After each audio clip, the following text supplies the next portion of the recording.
क्योंकि कहते हैं अत्रैव स्वर्ग अत्रैव नरक, स्वर्ग नरक यहाँ भी है, स्वर्ग नरक वहाँ भी है। छोटा मोटा फोड़ा फुंसी हो जाए तो यहाँ का डॉक्टर ठीक कर देता है, बड़ा हो जाए तो बड़े हॉस्पिटल रिफर करना पड़ता है। उसी तरह छोटा मोटा पाप यहीं भोगना पड़ता है, बड़ा पाप है, वीआईपी पापी है, सीधा बड़े नरक रिफर किया जाता है ना। छोटा मोटा पाप है यहीं भोग लिया, जो खटिया में पड़े भोग रहे हैं ये छोटे पापी हैं। छोटा मोटा पाप किया है सो यहीं भोग करके भगवान जी ने पवित्र करके बुला लेंगे।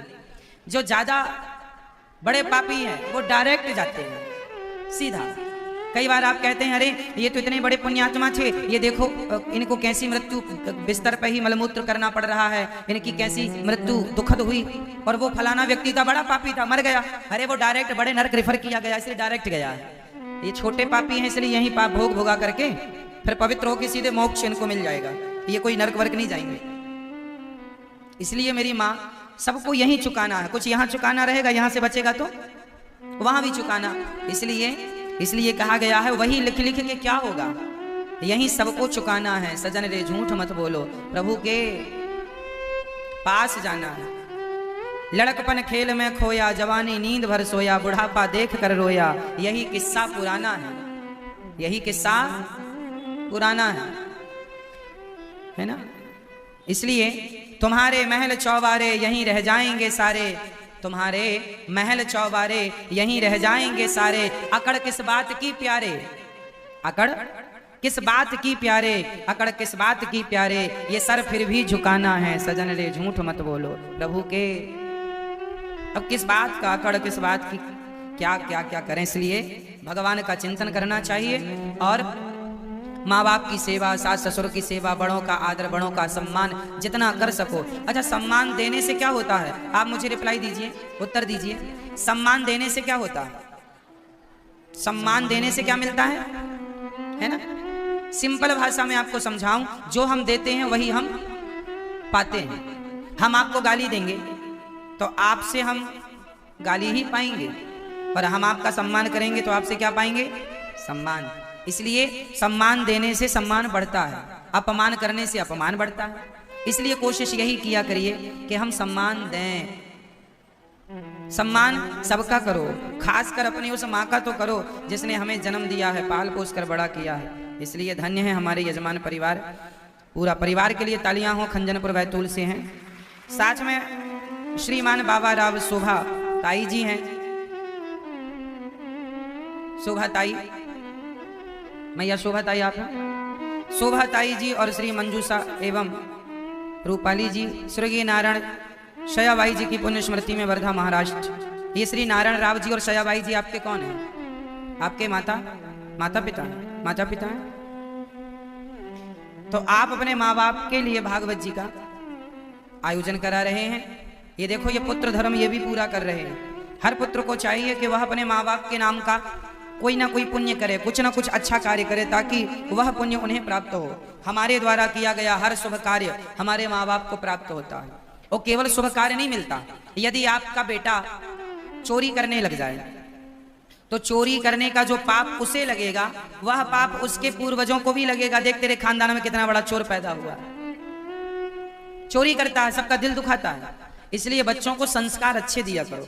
यहाँ तक कि आप लोग जो भ्रष्टाचार करते हैं, लोगों को ठग लेते हैं, लूट लेते हैं, इससे भी आपके पूर्वजों का दिल दुखता होगा कि भाई मेरी संतान कैसी है, मेरे वंश में देखो ठग रहे हैं, लूट रहे हैं। लूटा हुआ धन महीने 2 महीने में खर्च हो जाएगा, लेकिन वो लूटने का जो पाप इकट्ठा हो गया है वह नहीं खर्च होगा, भोगना पड़ेगा। और वो एक नहीं भोगता, सब भोगते हैं, है ना।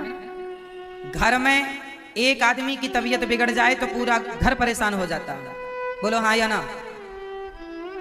घर के किसी एक आदमी पर संकट आ जाए तो पूरा घर परेशान हो जाता है, बोलो हाँ या ना। संकट एक पर आता है पर परेशान पूरा घर हो जाता, बीमार एक पड़ता है घर पूरा परेशान हो जाता है। उसी प्रकार जब आप कोई गलतियां करते हैं, चोरी, भ्रष्टाचार, झूठ, कुछ भी, तो आप तो किए पर आपके जो पूर्वज हैं वह भी परेशान होते हैं। राम राम, मेरे वंश में कितना नालायक बच्चा निकला कि देखो ये चोरी कर रहा। एक बार हरिद्वार में एक चोर चोरी कर रहा था। जब आप कपड़े उतार के रख देते हैं तो कई बार चोर आके आपके कपड़े उठा कर ले जाते हैं। कपड़े का जो कपड़ों में छिपा के पैसे वैसे आप पॉकेट उठा कर ले जाते हैं। आपको तो लगता है ये तीर्थ है, यहाँ थोड़ी कोई चोरी करेगा। आपकी तो श्रद्धा होती है कि हम तीर्थ आए हैं, यहाँ थोड़ी कोई करेगा, लेकिन उसका भी कुछ लोग गलत उपयोग करते हैं। तो एक चोर था, वो हरिद्वार में चोरी करता था। जो भी नहाने जाए कपड़ा उतार के कपड़े से पॉकेट निकाल लेता था। तो उसके सारे पूर्वज रोया करते थे। तो किसी ने उसके पूर्वजों से पूछा, क्यों, आप क्यों रो रहे हैं? जब देखो तब आप लोग रोते ही रहते हैं। बोले क्या बताएं, हमारे वंश में एक बच्चा हुआ है जो तीर्थ यात्रा करने आए श्रद्धालुओं की चोरी करता है। हरिद्वार में रह के खुद ने कभी गंगा नहीं नहाया कि हमारे नाम की भी एक डुबकी लगा ले तो हमें पुण्य मिल जाए। चोरी और करता है। हम लोग स्वर्ग में रहते रहे, पता लगा कि हमारे वंश में चोर हो गया जो भक्तों की चोरी करता है, तो हमें स्वर्ग से धक्के मार के नरक भेज दिया गया है। अब हम यहाँ धक्के खा रहे हैं नरक में। आपके पूर्वज स्वर्ग से निकलकर नरक भी जा सकते हैं, और आपके पूर्वज नरक से निकलकर स्वर्ग भी जा सकते हैं यदि आप पुण्यात्मा बच्चे हैं तो। आपके पुण्य से कि अरे तुम्हारे वंश में कुछ लोग नरक में थे, बड़ा कष्ट भोग रहे थे, अचानक उनकी नरक से छुट्टी हो गई, स्वर्ग जाने लग गए। अरे क्या हुआ, स्वर्ग क्यों जा रहे हो? अरे बोले हमारे बच्चे भागवत सुन रहे हैं, उसके पुण्य से हमें स्वर्ग की प्राप्ति हो रही है, हमारे नरक की यातना समाप्त हो गई। बच्चों के द्वारा किए गए पाप और पुण्य का प्रभाव केवल हमें नहीं लगता, हमें नहीं मिलता वो फल, हमारे पूर्वजों को भी मिलता। इसलिए विचार कर लो, गलत ना हो। आजकल लोग कहते हैं भक्ति करने की क्या जरूरत है, मंदिर जाने की क्या जरूरत है, गीता रामायण पढ़ने की क्या जरूरत है। आज हमारे देश में क्या, पूरी दुनिया की मैं बात करूं, पूरी दुनिया में आज लोग गलत रास्तों पर जा रहे हैं। उनके अंदर ईर्ष्या, द्वेष, नफरत, घृणा भरती जा रही है। झूठ बोलना सीख रहे हैं लोग, दया रही नहीं, निर्दयी हो गए हैं। क्यों ऐसा हो रहा? इसलिए हो रहा है लोग इतना कमा रहे हैं पैसा, फिर भी लोग अशांत हैं। कारण क्या है? अच्छा ये बताओ, आज आप लोग अपने घर में ताला लगाकर जब वृंदावन आते हैं या कहीं जाते हैं तो आप भले घर में कितना महंगा ताला लगाए हो, पर फिर भी एक डर बना रहता है कि घर में ताला तो है पर पता नहीं कोई घुस ना जाए। ये डर बना रहता है ना। क्यों? मैं प्रश्न करता हूं आपसे कि आपने इतना महंगा ताला लगाया है घर में, गांव के अंदर आपका घर है, सोसाइटी के अंदर आपका घर है, फिर भी एक डर बना रहता है कि घर में कोई नहीं है, 5 दिन से घर बंद है, जाने के बाद वैसा ही मिलेगा कि नहीं, इसकी कोई गारंटी नहीं। क्यों? ये डर पहले नहीं था, आज ये डर है। क्यों? क्योंकि आज लोगों के अंदर आध्यात्म नहीं है, संस्कार नहीं है। भक्ति क्यों करनी चाहिए? भक्ति करने वाला, गीता पढ़ने वाला, रामायण पढ़ने वाला ये जानता है कि क्या करना चाहिए और क्या नहीं करना चाहिए, क्या सही है क्या गलत है। इसलिए गीता रामायण पढ़ना चाहिए।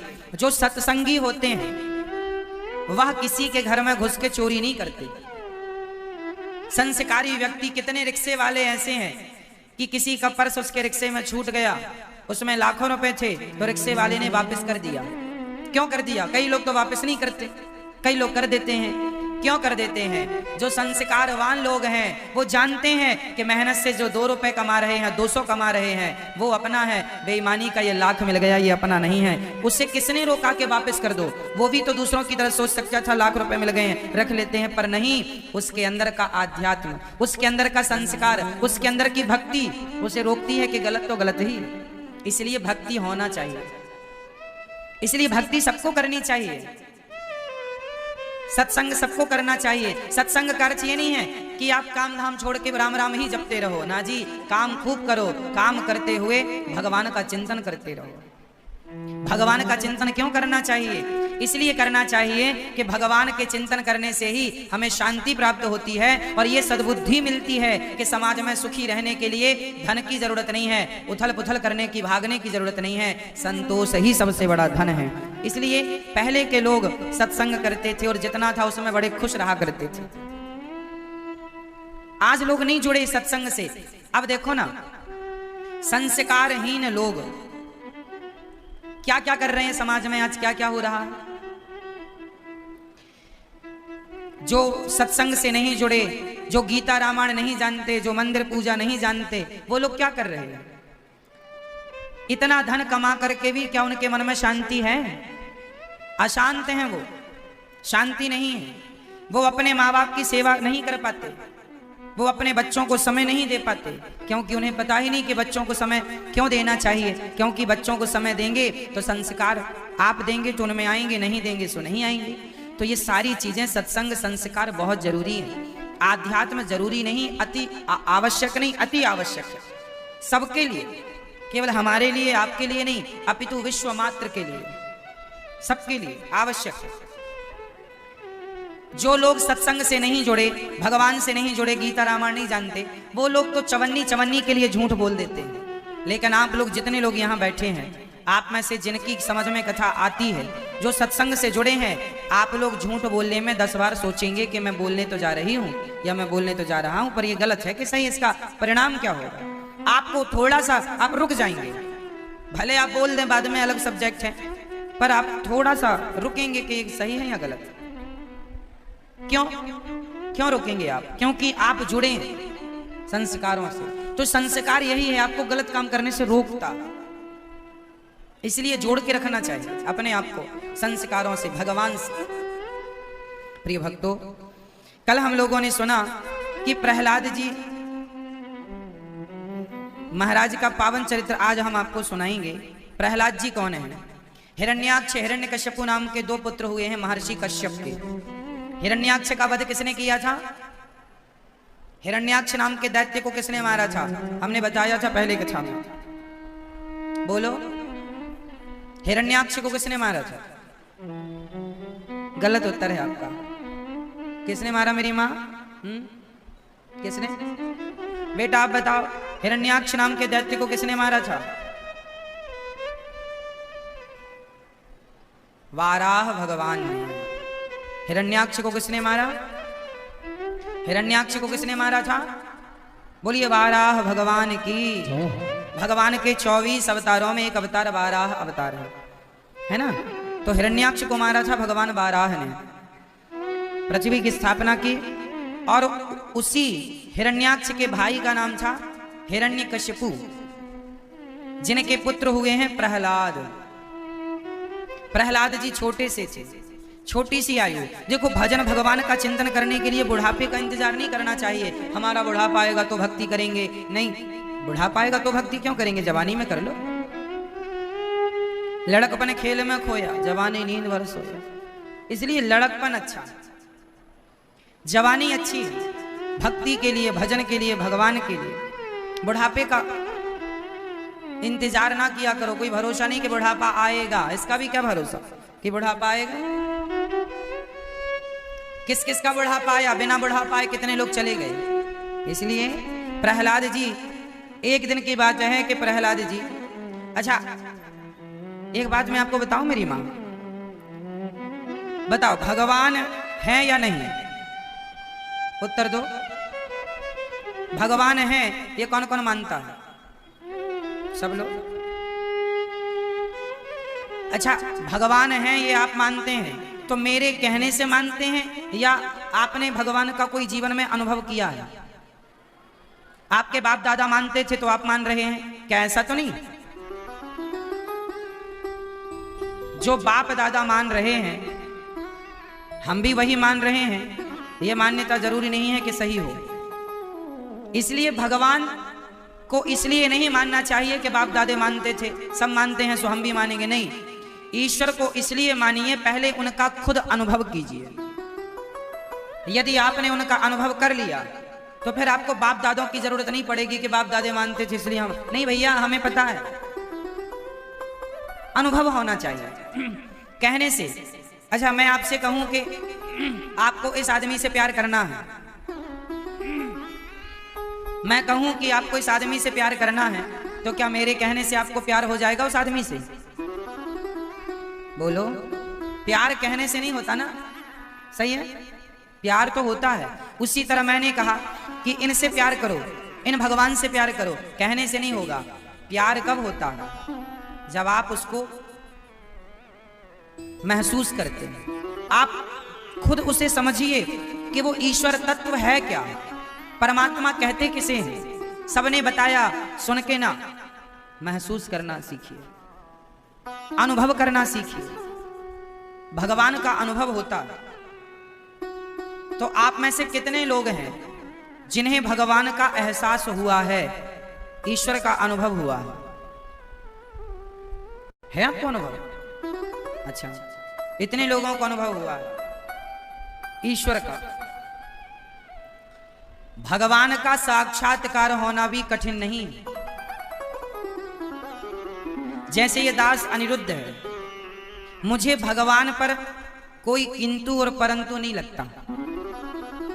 भगवान के होने पर मुझे कोई संदेह, मैं भगवान को इसलिए, अच्छा मैं अपनी मान्यता बताऊं, मैं भगवान को इसलिए नहीं मानता कि मेरे पिताजी मानते हैं, मैं भगवान को इसलिए नहीं मानता कि मेरे दादाजी मानते हैं, मैं भगवान को इसलिए मानता हूं क्योंकि मुझे अनुभव हो चुका है कि ईश्वर हैं, उनके बिना कुछ भी नहीं है।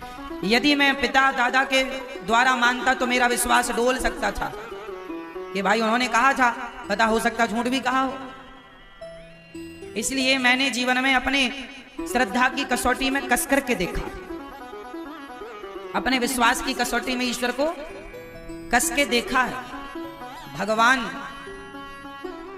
समझाने का विषय नहीं है, महसूस किया जा सकता। जैसे हवा दिखाई नहीं जा सकती, बताई नहीं जा सकती, हवा को आप केवल फील कर सकते हैं, महसूस कर सकते हैं, उसका अनुभव कर सकते हैं, हाँ या ना। हवा ठंडी है, इसका भी आप अनुभव कर सकते हैं, हवा गर्म है, इसका भी आप अनुभव कर सकते हैं, देख नहीं सकते।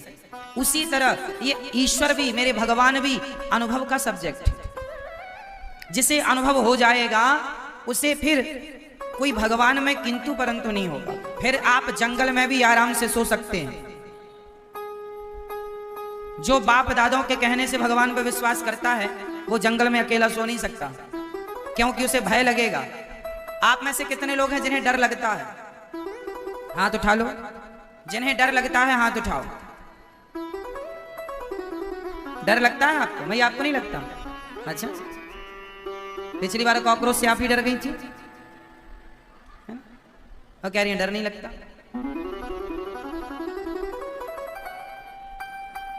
एक बात निश्चित है,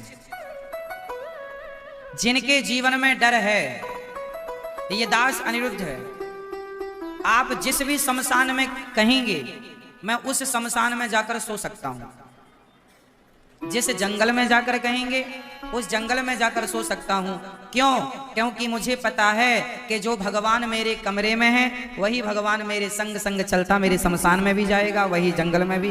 तू अकेला नहीं प्यारे राम तेरे, जहां विश्वास है वहां डर नहीं। जहां विश्वास है वहां क्या नहीं है? जोर से मैया। प्रहलाद जी की बुआ, क्या नाम था? प्रहलाद जी की बुआ का नाम क्या था? जोर से। होलिका। होलिका प्रहलाद जी को आग में लेकर बैठ गई। क्या प्रहलाद जी को डर लगा? क्यों नहीं लगा? उत्तर दो। प्रहलाद जी को उनकी बुआ आग में लेकर बैठ गई, डर क्यों नहीं लगा? क्योंकि उन्हें भगवान पर विश्वास था। यही बात मैं आपको समझा रहा हूं कि जहां विश्वास है वहां डर हो ही नहीं सकता। विश्वास है तो ये विश्वास है कि यदि ठाकुर मेरा गोविंद मुझे जलाना चाहे तो जला देगा, और वो बचाना चाहे तो आग की ताकत नहीं है कि वो आग भी मुझे जला सके। प्रहलाद जी को आग भी ना जला सकी, ये विश्वास है, हाँ या ना? अब दूसरा, प्रहलाद जी को उनके पिता ने जहर दिया। अपनी पत्नी, प्रहलाद जी की मां का नाम क्या था आप बताइए? आप बताइए दादाजी, प्रहलाद जी की मां का नाम क्या था? हाँ? कुंती। हाँ, प्रहलाद जी की मां का नाम क्या था? कयाधु। हिरण्यकश्यपु ने कहा अपनी पत्नी कयाधु से, जाओ अपने बच्चे को जहर दे दो। कयाधु रोने लगी। एक मां अपने बच्चे को जहर कैसे दे सकती है? देती है तो पुत्र मारा जाएगा, और नहीं देती तो पति की आज्ञा उल्लंघन करने का पाप लगेगा। पहले राक्षसों की पत्नियां भी पतिव्रता हुआ करती थी, है ना? पति की सारी जिंदगी पति की आज्ञा का कभी उल्लंघन नहीं करती थी। पति ने कहा बेटे को जहर दे दो, तो हाथ में जहर का प्याला लेकर के बढ़ रही हैं। इस बात का डर है कि मैं पुत्र को मार दूंगी, लोग कहेंगे कैसी माँ थी कि बेटे को मार डाला जहर देकर, हत्यारन कहेगी ये दुनिया। तब प्रहलाद जी ने खुद माँ से कटोरा ले लिया, माँ आपको अपने पातिव्रत धर्म का पालन करो, पति की आज्ञा का पालन करो, और तुमने मुझे नहीं पिलाया, मैंने खुद छीन कर। प्रहलाद जी ने अमृत जहर पी लिया। माँ ने कहा बेटा मर जाएगा, मत पी मेरे लाल, मत पी, मैं ही जहर पी के मर जाती हूं तो ना मुझे पति की आज्ञा का उल्लंघन का पाप लगेगा, ना पुत्र को मारने की हत्या लगेगी। माँ पीने लगी तो प्रहलाद जी ने छीन लिया और खुद पीने लगे। माँ बोली बेटा मर जाएगा तू। प्रहलाद जी ने जहर पीते पीते माँ की तरफ देखा और मुस्कुराते हुए कहा, माँ तू भूल गई माँ, जिस भगवान ने तेरे पेट में मैं 9 महीने ऐसे बैठा था, उल्टा लटका था, जिस विधाता ने मुझे तेरे पेट में नहीं मरने दिया, वो भगवान यदि है सच्चा तो वो मुझे यहां भी नहीं मरने देगा। माँ भगवान ही रक्षक है, जैसे गर्भ में उन्होंने मेरी रक्षा की, उसी तरह जैसे आग से उन्होंने मेरी रक्षा की, उसी तरह जहर से भी वो मेरी रक्षा करेंगे। प्रहलाद जी जहर पी गए पर बाल भी बांका नहीं हुआ। बोलो क्यों नहीं हुआ? जोर से मैं आपसे सवाल करता हूं, आपका विश्वास किस लेवल का है? आप लोगों को भी भगवान पर विश्वास है क्या? प्रहलाद जी के लेवल का विश्वास है? यदि नहीं है मेरी माँ, ये सच्चा है, ये बात सच्ची है कि हम लोग प्रहलाद नहीं बन सकते, लेकिन कोशिश करें अपने विश्वास के लेवल को बढ़ाने की, जितना बढ़ा सको उतना बढ़ा लो। मीराबाई को भी जहर दिया गया था, नहीं मरी। क्यों नहीं मरी? क्योंकि उसे जहर से ज्यादा गोविंद पर विश्वास था। ये विश्वास है। भगवान की भक्ति आप लोग करते हैं पर विश्वास करके करिए। मंत्र जाप मम दृढ़ विश्वासा, पंचम भजन सुवेद प्रकाशा। जाप भगवान का चिंतन विश्वास से, मेरे भगवान मेरी रक्षा करेंगे बस, और जो भगवान करेंगे वही अच्छा होगा। मैं आज तक कभी ये नहीं मैंने कहा कि मेरे साथ बुरा हुआ। क्यों? क्योंकि मुझे पता है कि मेरे कन्हैया मेरे संग जो करेंगे वो अच्छा ही करेंगे, वही करेंगे जो अच्छा होगा, है ना? भगवान अपने भक्त के साथ बुरा होने ही नहीं देते, ना हो सकता है, इसलिए प्रहलाद इस बात के गवाह हैं। अच्छा, एक घटना और है। प्रहलाद जी को उनके पिता ने सैनिकों से कहा ले जाओ और इसे पहाड़ से ऊपर नीचे फेंक दो। फेंक दिया।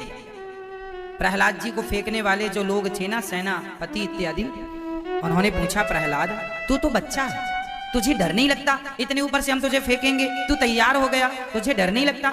चोट लग जाएगी, तू मर भी सकता है। प्रहलाद जी ने फिर वही बात की, मंत्री जी आपको पता है चींटी से लेकर हाथी का पालन कौन करता है?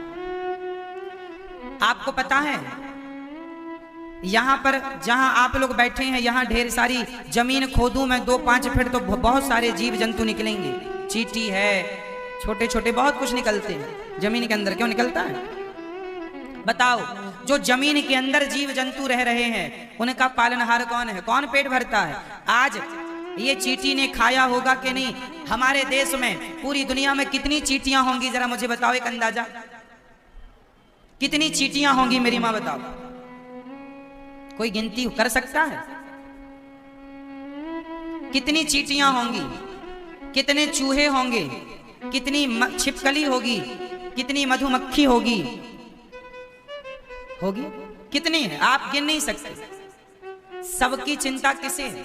आज ये चींटी जो यहां भाग रही है, आज ये चींटी खाई होगी कि नहीं हमें नहीं पता, तुम्हें नहीं पता। कितना भी बड़ा राजा हो, सबका पालनहार राजा हो, लेकिन फिर भी चींटी का पालनहार वो भगवान ही है। कहने को आप हो सकते हैं कि आप सबका पेट भर रहे हैं, उस चींटी का पेट आप नहीं भर रहे हैं।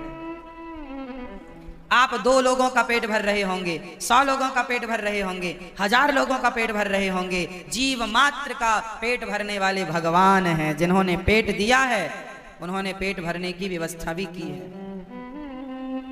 प्रहलाद जी ने कहा जिस परमात्मा को से चींटी की चिंता है, उसी परमात्मा को प्रहलाद की चिंता है। फेंक दिया पहाड़ से, बाल भी बांका ना हुआ साहब, खरोंच भी ना आई प्रहलाद जी को। क्यों नहीं आई?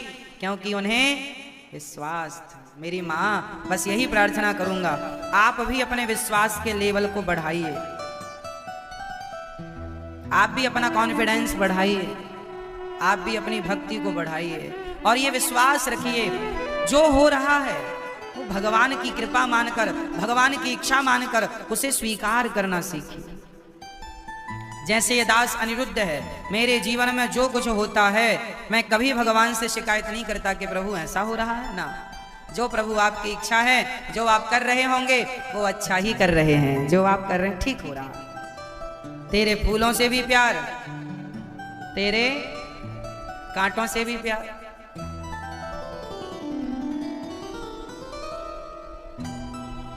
ये दास अनिरुद्ध, मेरी मान्यता, मुझे लगता है कि यदि कोई मुझे, आप लोग मुझे प्यार करते हैं, सम्मान देते हैं, मैं मानता हूं कि ये भी भगवान की इच्छा है। और कोई मुझे अपमान करे, अपमान दे, गाली दे, ये भी मैं भगवान की इच्छा ही मानता हूं। ये क्या है? दोनों किसकी इच्छा है? मेरे खाते में, मेरे हक में कितना सम्मान है और मेरे हक में कितना अपमान है ये मैं नहीं जानता। जितना जो होगा वो मिलके रहेगा, इसलिए ये भगवान की इच्छा है। इसलिए हर घटना में, हर चीज में किसकी इच्छा माननी चाहिए? और भगवान की इच्छा मानकर सदा पॉजिटिव रहना चाहिए, प्रसन्न रहना चाहिए। हाँ, गीता में भगवान ने कहा, जो हुआ अच्छा हुआ, जो हुआ अच्छा हुआ, जो हो रहा अच्छा ही है, होगा जो अच्छा ही होगा, यह नियम सच्चा ही है। गर भुला दो बोझ कल का, गर भुला दो बोझ कल का, आज तुम क्यों ढो रहे, अजन्मा है अमर आत्मा, भय में जीवन खो रहे। समझिए, आप समझ गए ना बात को? जो हुआ अच्छा हुआ, जो हो रहा अच्छा ही है। जो हुआ अच्छा हुआ, जो हो रहा है अच्छा, और जो होगा वह क्या होगा? मैया, ओ मेरी माँ, नींद आ रही है? जो हुआ अच्छा हुआ, जो हुआ अच्छा हुआ, जो हो रहा अच्छा ही है, होगा जो अच्छा ही होगा, यह नियम सच्चा ही है। इसलिए आप लोग निश्चिंत रहा करो, है ना मेरी माँ? हर हाल में क्या रहना है? खुश रहना। लेके खाली हाथ आए, लेके खाली हाथ आए, जो लिया यहीं से लिया, और जो लिया नसीब से उसको जो दिया यहीं कर दिया। लेके खाली हाथ आए थे, जो मिला यही मिला है और यही के लिए मिला। जिसको तुम अपना समझते, जिसको तुम मृत्यु समझते, है वही जीवन तुम्हारा, है नियम जग का बदलना, क्या पराया क्या तुम्हारा। इसलिए भगवान की कृपा सब में देखो, और हर हाल में प्रहलाद जी की तरह, प्रहलाद जी को होलिका ने जलाना चाहा, पर्वत से पटकना चाहा, जहर देना चाहा, सर्पों के बीच में डाला, हाथी के पांव के नीचे दबाया, पर जाको राखे राम जी, मार सके ना कोई। भगवान बचाने वाले हैं तो मारे कौन, और मारने वाले कन्हैया हैं तो फिर बचाएगा कौन? मारने वाला है भगवान, बचाने वाला है भगवान। जल थल अग्नि आकाश गगन पर केवल इसकी सत्ता,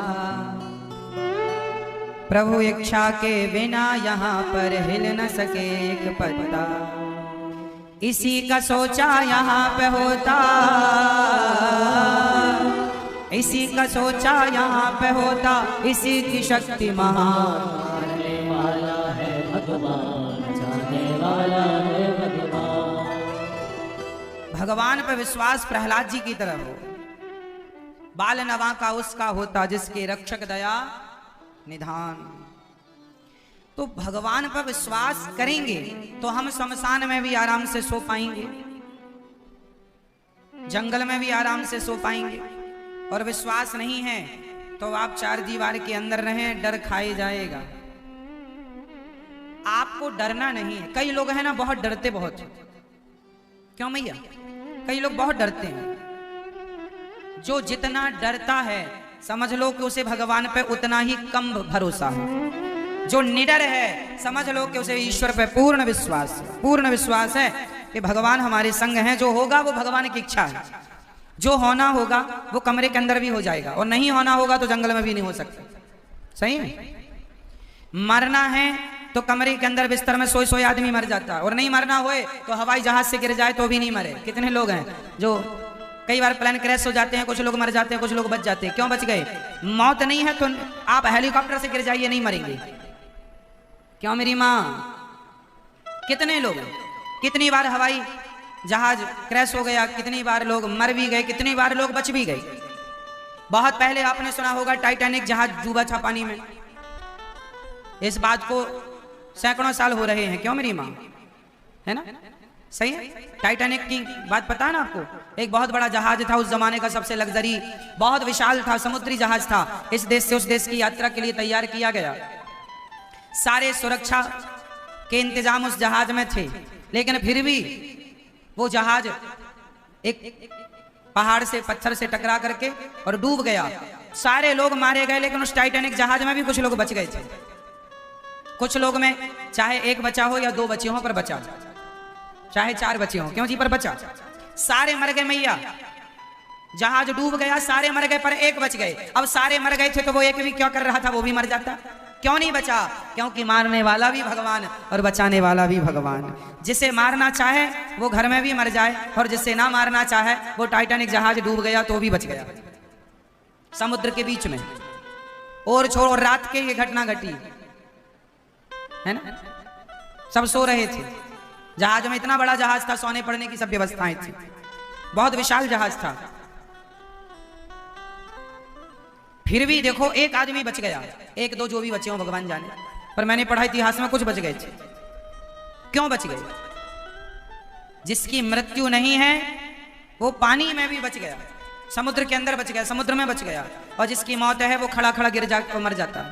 इसलिए विश्वास किसी पर नहीं, एक विश्वास भगवान पे करो। मौत होगी तो बच ना पाओगे, और नहीं है तो कोई आपको मार नहीं सकता। सही है? ये जीवन का सिद्धांत। इसलिए प्रहलाद जी को भगवान पे पूर्ण विश्वास है, और वो कोई विरोध नहीं करते, वो केवल भगवत चिंतन करते हैं जो भगवान करेंगे। अच्छा, प्रहलाद जी की कथा से एक चीज और सीखो। प्रहलाद जी भगवान की इच्छा में, यदि उन्हें पहाड़ से फेंका गया तो उन्हें लगा कि शायद मेरे भगवान की यही इच्छा है, तो वो कूद गए। चलो भैया फेंक दो, हम विरोध नहीं करेंगे, नहीं फेंको, हमें डर लग रहा नहीं। जो भगवान की इच्छा। उन्होंने हर घटना को किसकी इच्छा मानी है? आपको भी आज से हर घटना पर किसकी इच्छा माननी है? ये किसकी इच्छा है? आपके साथ जो हो रहा है किसकी इच्छा से? इसलिए उसकी इच्छा में अपनी इच्छा मिला दो। इच्छा ना मिलाने से भी कोई लाभ नहीं है, मिला देना अच्छा है। चलो प्रभु जो आप चाहें, अब आप जाने क्या होना। अर्जुन की तरह, अर्जुन ने समर्पण कर दिया, रथ की डोर कन्हैया को पकड़ा दी। अब चाहो तो आप हरा दो, आप चाहो तो जिता दो, मैया भैया मर्जी आपकी कन्हैया, आप जानो और आपका काम जाने। सही है मेरी माँ? भैया जी, ओ मोबाइल वाले भैया सुन लो, सरकार सुनो। मैया जा रही हो मेरी माँ? टाटा, जल्दी आना। टाइटैनिक जहाज छूट रहा होगा।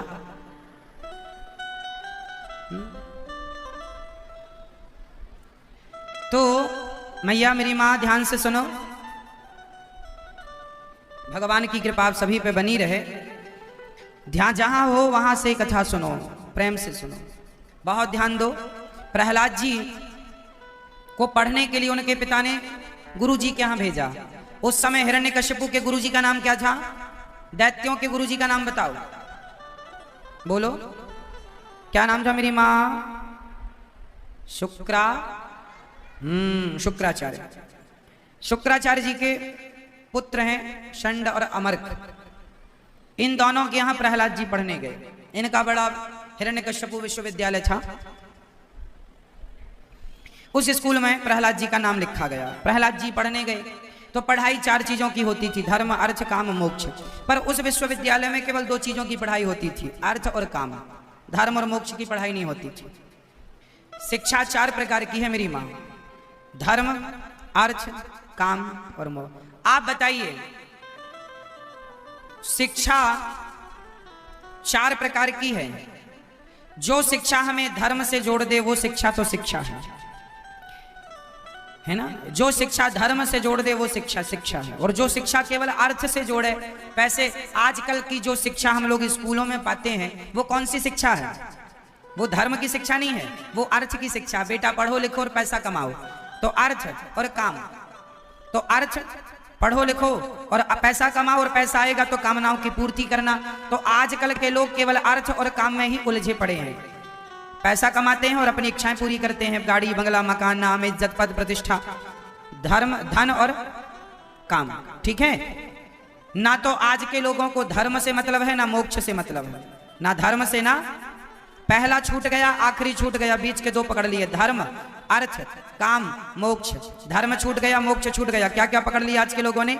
अर्थ और काम। यही शिक्षा दी जाती थी प्रहलाद जी के स्कूल में, पर प्रहलाद जी को पसंद नहीं आया। प्रहलाद जी ने कहा पैसा हम लेके क्या करेंगे? काम इच्छाएं पूरी करके, इच्छाएं कितनी भी पूरी कर लो पर ये पूरी होती नहीं है। आप बताओ किसी की इच्छाएं पूरी हुई हो तो बताओ। ये बहुत बड़ी गलतफहमी में लोग जीते हैं कि अब इच्छाएं पूरी हो जाएंगी। एक राजा हुए हैं ययाति, अपने पुत्र की जवानी लेकर भी उन्होंने संसार के भोगों को भोगा है, पर फिर भी उनकी इच्छाएं पूरी 1 साल 2 साल नहीं, सैकड़ों साल, हजारों साल तक भोग भोगा, पर फिर भी उनकी इच्छाएं नहीं पूरी हुई। अंत में यही निष्कर्ष निकला, ये इच्छाएं केवल हमें सताती हैं। कल भी इच्छा थी, आज भी इच्छा है, 2022 में भी इच्छा है, 2025 में भी इच्छा रहेगी, 2040 में भी इच्छा रहेगी। आप बूढ़े हो जाएंगे तो भी इच्छाएं रहेंगी। जिस दिन आप मरेंगे, यदि आप शाम को मरेंगे तो सवेरे भी आपकी कोई ना कोई इच्छा रहेगी। मरने के 2 घंटे पहले भी कोई ना कोई इच्छा आदमी की होती है। बोलो हाँ या ना? क्या ये बात सही है? इसलिए इच्छाएं कभी पूरी ना हो पाएंगी। लिख लो इस बात को, किसी की ना हो पाई, रावण जैसों की इच्छाएं पूरी ना हो पाई, हमारी तुम्हारी क्या होंगी? इसलिए इच्छाएं कभी पूरी नहीं हो सकती। इसलिए आप इच्छाओं से मन हटा करके और भगवान में मन लगा लें, यही समाधान है। वरना सारी जिंदगी मरते रहो इच्छाओं की पूरी करते करते। इच्छाएं पूरी किसी की ना भाई, ना तुम्हारे बाप दादों की हुई, ना तुम्हारी होंगी, ना तुम्हारी औलादों की होंगी। इच्छाएं कभी नहीं। हाँ, इसलिए कहा करता हूं, मन भगवान में लगाओ, जितना विधाता ने दिया है संतोष रखो और मन भगवान में लगा के अपना कल्याण कर लो। चुपके से निकल चलो भगवान की तरफ। ये उलझना मत संसार में, ये दुनिया उलझाने वाली है, ये माया यही तो उलझाती है। शादी करके पत्नी में लग गया, फिर शादी के बाद बच्चे हुए, बच्चों में लग गया, फिर बच्चों की जिम्मेदारी पूरी करता करता करता करता उसे लगा बेटों का विवाह कर लूंगा, फिर आजाद हो जाऊंगा। शादी हो गई बेटा बेटियों की, फिर भी उसे आजादी नहीं मिली। फिर पोता पोती का एक इच्छा जाग गई कि उनका मुंह और देख लें। उनका मुंह देखने के चक्कर में इच्छा जागी पोता पोती और देख लें। हो गए पोता पोती, अब कर लो भगवान का चिंतन। नहीं, अब पोता पोता तो हो गया पोता पोती, इनका विवाह और देख लें इन आंखों से। बस सारी जिंदगी इच्छाओं की पूर्ति करते करते निकल गई, लेकिन मिला क्या? मैं पूछता हूं आप सभी से, आपने क्या ना देखा होगा संसार में? आपने कितना सुख ना देखा होगा संसार में? क्या क्या सुख आपको ना मिले होंगे आज तक? सब कुछ देखा आपने। बताओ, तृप्ति हो गई उन सुखों से? कितना धन कमाया होगा आपने आज तक? कितना सम्मान आपने पाया होगा आज तक? कितनी बार भोग भोगे होंगे आपने आज तक? कितना बेटा बेटी का मुंह देखा होगा आपने आज तक? कितना आपने खाया पिया होगा आज तक? सुंदर सुंदर व्यंजन, सुंदर सुंदर पकवान, मनमानी चीजें, सब कुछ कर लिया। क्या तृप्ति हो गई आपकी? किसी एक चीज से हो गई हो तो बता दो। दांत गिर जाते हैं आदमी के, लेकिन खाने की इच्छाएं नहीं जाती। ये जिह्वा 3 इंची की बड़ी परेशान करती है। दांत गिर गए, चने चबाए नहीं जा रहे हैं, पर चना चबाने की पूरी इच्छा है। शरीर जर्जर हो गया है, लेकिन भोग भोगने की इच्छा पूरी है। क्या बताएं साहब, ये इंद्रियां सारी जिंदगी परेशान करती हैं। और आप हैं कि इन इंद्रियों की इच्छाओं में लगे हुए हैं, पूर्ति करने में। आज तक किसी की ना पूरी भई इच्छाएं तुम्हारी क्या हो जाएंगी? यही इंद्रियों के द्वारा ठगना है, वो हमें तुम्हें ठग रही हैं। अभी भी समय है, मन इंद्रियों से विषयों से हटाओ और भगवान में लगाओ, भगवान में लगाओ। यही सार है जीवन का, वरना ठग लिए जाओगे आप। लड़कपन खेल में खोया, जवानी नींद भर सोया, बुढ़ापा देख कर रोया। कुछ ना मिलने वाला, कुछ ना हाथ लगने वाला। समय है, जाग सको तो जाग जाओ। प्रहलाद जी कहते हैं, इसलिए धर्म की शिक्षा, अर्थ और काम की शिक्षा तो है ही, पहले धर्म का ज्ञान प्राप्त करो। इसलिए जो व्यक्ति गीता पढ़ेगा, जो व्यक्ति रामायण पढ़ेगा, जो व्यक्ति रामचरितमानस पढ़ेगा, वो व्यक्ति गारंटी मैं लेता हूं उस आदमी की, वो अपने जीवन में कभी गलत नहीं करेगा, ना होने देगा। वो ये शक्ति है, ये हमारी पॉजिटिविटी है। पर आजकल के लोग दिन भर व्हाट्सएप फेसबुक में लगे रहते हैं, गीता रामायण पढ़ते नहीं। पढ़ेंगे तो गारंटी मेरी है, आप रास्ता नहीं भटक सकते। पढ़िए मन लगाकर, सत्संग करिए, आप रास्ता नहीं भटक सकते। शराब पीने वाला कथा सुनने लग गया। एक कल ही मेरे पास एक नौजवान, मेरा दोस्त, मेरा भाई आया। उन्होंने कहा मेरे पिताजी शराब पीते थे, जब से उसने कहा मैंने जब से होश संभाला तब से मेरे पिताजी शराब पीते आए हैं। मतलब 20 साल हो गए पिताजी को शराब पीते, लेकिन कथा सुनने के बाद वो बहुत जल्दी शराब छोड़ के बिल्कुल सात्विक हो गए। अरे कथा का इतना प्रभाव है मेरी माँ। आनंद, सुकून, जीवन का सार तत्व कथा से समझ में आएगा। रामायण गीता बहुत बड़ी चीज है, आप समझें तो शायद समझ लें। गीता रामायण का आप रामचरितमानस का रोज पाठ किया करो। कितने लोग हैं जो रामचरितमानस रोज पढ़ते हैं आप में से? नित्य बस इतने लोग। तो क्या इतने लोगों से देश सवर जाएगा? सबको, जितने लोग हैं सब धर्ममय हो। सत्य का पालन केवल आप ना करें, हम भी करें, आप सब करें। जब हम भी सत्य के रास्ते पर चलेंगे, आप भी सत्य के रास्ते पर चलेंगे। सोचो कि एक गांव में केवल एक आदमी सत्य के रास्ते पर चले और पूरा गांव नालायक हो, तो क्या उस गांव में रहने में सुख मिलेगा? अरे तब सुख ज्यादा है जब पूरे गांव के लोग धर्म के रास्ते पर चलने वाले हों। उस गांव में रहने का आनंद है कि मैं चला जाऊं घर छोड़ के 1 महीने के लिए, ताला भी लगाने की जरूरत ना पड़े, क्योंकि मेरा पूरा गांव धर्ममय है। वो जानते हैं कि इसके घर में घुसना पाप है। धर्म यही तो सिखाता है। इसके घर में नहीं जाना, क्यों? क्योंकि इसके घर में अभी कोई नहीं है। भले ताला मेरे सामने, भले 1 लाख रुपए पड़े हैं, पर उसके पड़े हैं, मेरे थोड़ी हैं। धर्म यही तो कहता है, मैं तेरा धन का क्या करूंगा।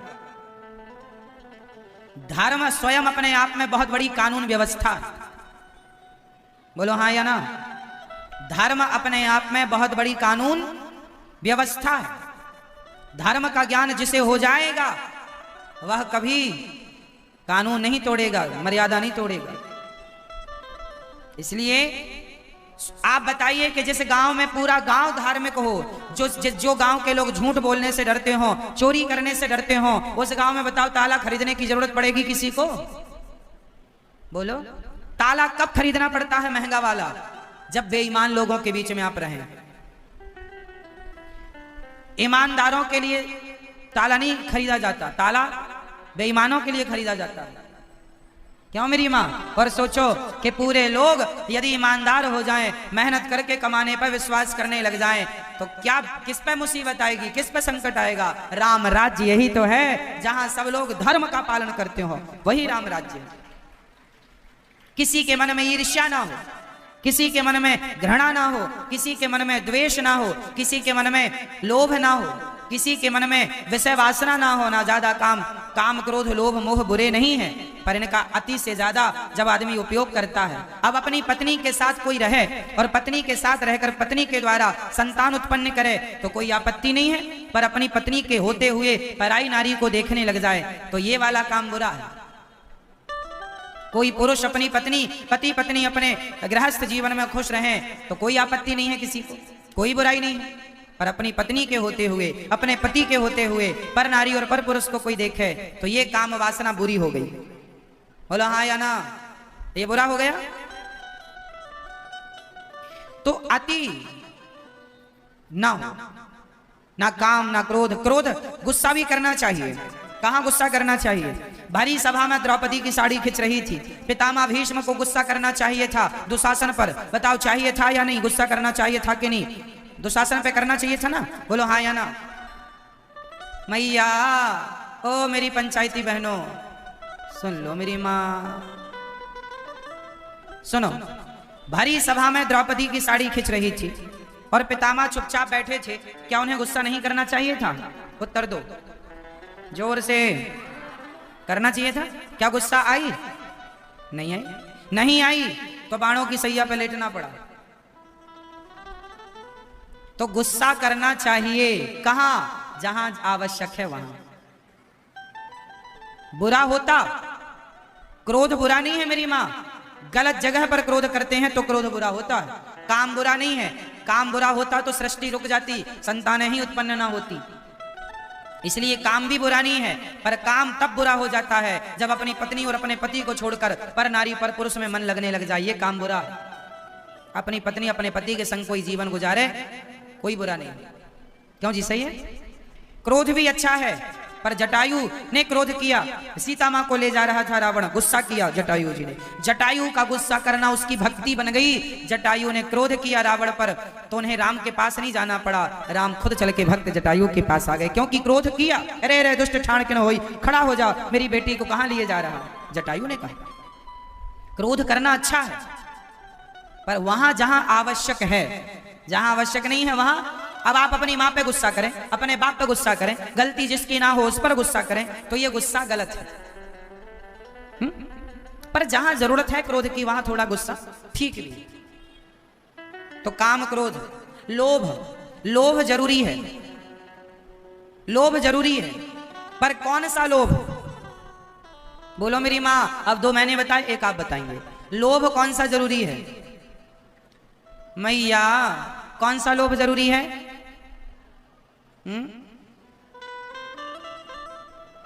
आपको थोड़ा सा लोभी होना चाहिए, लेकिन जिसका लोभी होना चाहिए उसके आप हैं नहीं, जिसका लोभी नहीं होना चाहिए उसके आप लोभी हैं। अच्छा बताओ किसका लोभी होना चाहिए? हाँ? थोड़ा सा ये लोभ किया करो कि देखो फलाने संत हैं, उनका मन कितना शांत है, कितना स्थिर है, मन बिल्कुल शांत है उनका। हमें भी थोड़ा लोभी होना चाहिए, हम भी अपने मन को थोड़ा शांत कर लें, है ना? मन को शांत करने का लोभ करो, भगवान में मन लगाने का लोभ करो। उनका मन ज्यादा लगता है भगवान में, हमारा कम लगता है, हम ज्यादा लगाएंगे। लोभ करो, भगवान में मन लगाने का लोभ होना चाहिए। लेकिन नहीं, आप लोग कहां करते हैं? उसके पास 20 लाख की गाड़ी है, मेरे पास 50 लाख की होनी चाहिए। उसका 2 मंजिला घर है, हमारा 4 मंजिला होना चाहिए। जहां लोभ करना चाहिए वहां आप लोभ करते हैं, जहां लोभ नहीं करना चाहिए वहां पड़े हैं पीछे। इसलिए लोग परेशान हैं। क्यों मेरी मां? लोभ कहां करना चाहिए? कि उनका मन भगवान में इतना लगता है, हे गोविंद हमारा मन कब लगेगा? हम भी लोहे बिहारी जी हमारा भी मन लगाओ, भगवान के पास जाओ लोभ से, इस लोभ से कि प्रभु हम बार बार इसलिए आ रहे हैं ताकि हमारा मन भी आपके चरणों में लग जाए। ये लोभ से आ रहे हैं। लेकिन आप किस लोभ से जाते हैं? बहू के बेटा हो जाए भगवान, इस लोभ से आ रहे हैं हम। ये लोभ गलत है। हम बिहारी जी का दर्शन करने इसलिए जाएं कि प्रभु हमारा मन सदा आप में लगा रहे। हम इसलिए दर्शन ना करने जाएं कि बहू के बेटा हो जाए, अरे भगवान करे बेटा हो जाए। लेकिन बेटा होना ना होना ये भाग्य की बातें हैं। जो भाग्य में वो मिलेगा, जो नहीं है वो नहीं मिलेगा, सिंपल बात है। इसलिए इनकी रिक्वायरमेंट नहीं होनी चाहिए भगवान से, हमें ये दे दो ये दे दो ना, देना है विधाता देंगे। भगवान में मन लगना बड़ा धन है। बताइए, मन भगवान में जिनका भगवान में मन जिनका लगा है वो ज्यादा अमीरी है, या जिस बहू के 4-6 बच्चे पैदा हो गए वो लोग अमीर हैं? बच्चे हो जाना अमीरी नहीं है, बच्चे तो सुअर के भी हो जाते हैं। मन भगवान में लग जाना। ये मानव का तन बच्चा पाने नहीं मिला, ये मानव का तन बहू के बेटा को पाने के लिए नहीं मिला, ये मानव का तन रुपया पैसा कमाने के लिए नहीं मिला, ये मानव का तन भगवान में मन लगाने के लिए मिला है। ये समझो, समझो कि ये मानव का तन जा रहा है। एक मुट्ठी बालू अपने हाथ में दबाइए, बालू मतलब रेत, रेत दबाइए, धीरे धीरे करके रेत का एक एक कण खिसकता चला जाएगा और थोड़ी देर बाद आपकी मुट्ठी खाली हो जाएगी। बोलो हाँ या ना, हाँ या ना बोल दो। उसी तरह जैसे आपकी मुट्ठी से रेत बालू खिसक गई, ऐसे आपका ये मानव का तन, मानव का शरीर उस बालू की तरह है। धीरे धीरे ये भी आपके हाथ से खिसका जा रहा है। फिक्र नहीं है तुम्हें कि तुम्हारा मन कहाँ है? कब संभालोगे अपने मन को? कब लगाओगे भगवत चरणों में, भगवान के चिंतन में मेरी माँ? इसलिए मन भगवान में लगाना सबसे बड़ी जीत है। मीराबाई ने कोई बेटा नहीं पाया। नाम बताओ मीराबाई के बेटे का, मैं लिख लूं, याद कर लूंगा। क्या नाम था मीराबाई के बेटे का? बेटा ही नहीं हुआ। अच्छा, तो मीराबाई ने दर्शन, तो मीराबाई ने शायद भगवान से मांगे, भगवान मैं तुम्हारी इतनी बड़ी भगत हूं, मुझे बेटा नहीं दिया। क्या मीरा ने कभी बेटे के लिए आंसू बहाए? क्यों नहीं बहाए? क्योंकि वो बहुत बड़ी समझदार हैं। मीरा जी कहती हैं कि मानव का तन हमने बेटे को पाने के लिए नहीं, गोविंद को पाने के लिए लिया। इसलिए कहा है, इसलिए कहा है कि मेरे तो गिरधर गोपाल, दूसरो ना कोई। समझो मेरी माँ, समझो। बड़े भाग्य मानुष तन पावा, दुर्लभो मानसो देहो, कौमार आचरित प्राज्ञो धर्मान भागवता निहा, दुर्लभम मानुषम जन्म तदप्य ध्रुव मर्चदम। प्रहलाद जी समझा रहे हैं कि धर्म की पढ़ाई पढ़ो और मोक्ष की पढ़ाई पढ़ो, बीच में अर्थ तो आ ही जाएगा। भूखा कोई नहीं मर रहा है। जंग आप हिमालय जाइए, वहां भी देखिए गुफाओं में बड़े बड़े साधु बैठे हैं, बर्फ की चादर चारों तरफ है, वहां भी वो भजन कर रहे हैं। मरे नहीं भूखे, क्योंकि जिस परमात्मा ने मां के पेट में ना मरने दिया, वो संसार में कहीं नहीं मरने देगा, यदि उस पर विश्वास है तो।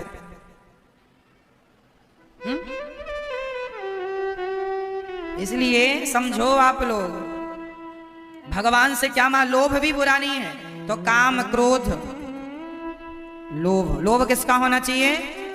भगवान की भक्ति का लोभ। और चौथा क्या बचा? काम क्रोध मद लोभ, अभिमान। अभिमान होना चाहिए। बताओ किस चीज का?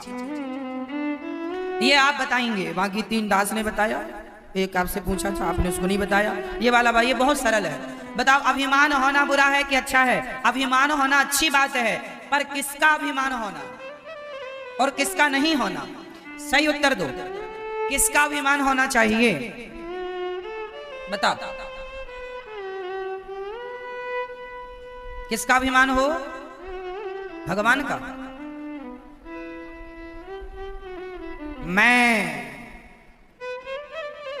मैं ये क्या है? मैं मीन्स एटीट्यूड, मतलब अभिमान, दर्प, घमंड।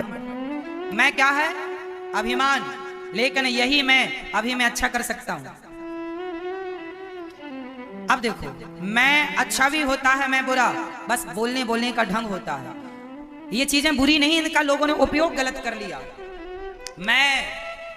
अब देखो, मैं इस मैं को सही करता हूं। मैं राम जी का दास हूं, ये अभिमान है मुझे कि मैं भगवान का, जोर से, मैं अपने श्रीमन नारायण का, मैं अपने गुरु जी का, मैं बिहारी जी का दास हूं, दासी हूं। ये अभिमान अच्छा है।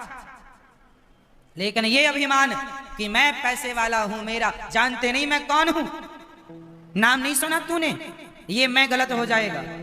हनुमान जी लंका गए, पूछा क्यों बंदर तुम कौन हो? हनुमान जी ने कहा, माता सीता ने कहा, कौन हो भैया तुम? राम दूत मैं, मां तू जानकी। हनुमान जी ने भी कहा, मैं राम जी का दूत हूं, दास हूं। हनुमान जी को भी अभिमान था, लेकिन अभिमान इस बात का था कि मैं राम जी का दूत हूं। इस बात का अभिमान नहीं था कि मैंने पहाड़ उठा लिया, मैं ना उठाया होता तो लक्ष्मण जी की जान ना बचती, मैं ना गया होता लंका तो सीता मां का पता ना लगता। ये अभिमान नहीं किया हनुमान जी ने। ये अभिमान किया कि मैं राम जी का दास है। तो अभिमान भी सही है, बस सही जगह पर किया जाए, सही प्रयोग में किया जाए तो सब सही है। ना तो काम बुरा, ना क्रोध बुरा, ना लोभ बुरा, ना अभिमान बुरा। यदि इसका मिसयूज करेंगे तो सब बुरा है ना। जैसे सब चीजें अच्छे के लिए बनाई जाती है लोग, जैसे वो साइकिल पंचर हो जाती है ना मेरी माँ, तो साइकिल में पंचर जोड़ने के लिए एक केमिकल होता है, सॉल्यूशन बोलते हैं उसको, वो बोलते हैं पंचर चिपकाने वाला, वो टायर में उसमें चिपका देते हैं, क्यों, ट्यूब में पंचर, उसको बोलते हैं सॉल्यूशन बोलते हैं। शायद मैं सही हूं क्या, सॉल्यूशन ही बोलते हैं, तो सॉल्यूशन बोलते हैं उसे। लेकिन आज मैंने सुना कि कुछ लोग उस सॉल्यूशन का नशा करते हैं, उसे ऐसे हाथ में रख के उसको जला के उसका धुआं लेते हैं, उनको नशा चढ़ता है। तो वो सॉल्यूशन जो है वो बनाया तो गया पंचर जोड़ने के लिए, उसका उपयोग अच्छा है कि वो पंचर जोड़ देता, लेकिन कुछ लोग उसे अब नशा के प्रयोग में लेने लग गए तो वो गलत हो गया।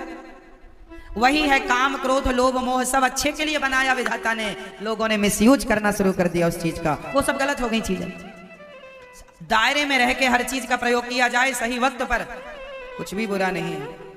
प्रहलाद जी खूब भगवान का भजन करते हैं। उनके मित्रों ने कहा तुम इतनी छोटी सी उम्र में इतना भजन कैसे कर लेते हो, तुम्हें इतना ज्ञान कहां से आया। प्रहलाद जी ने कहा ये मेरे भगवान गुरु जी की कृपा है, नारद जी ने मुझे मंत्र दिया। प्रहलाद जी मित्रों से, अब प्रहलाद जी के पिताजी के पास गए छुट्टियों में,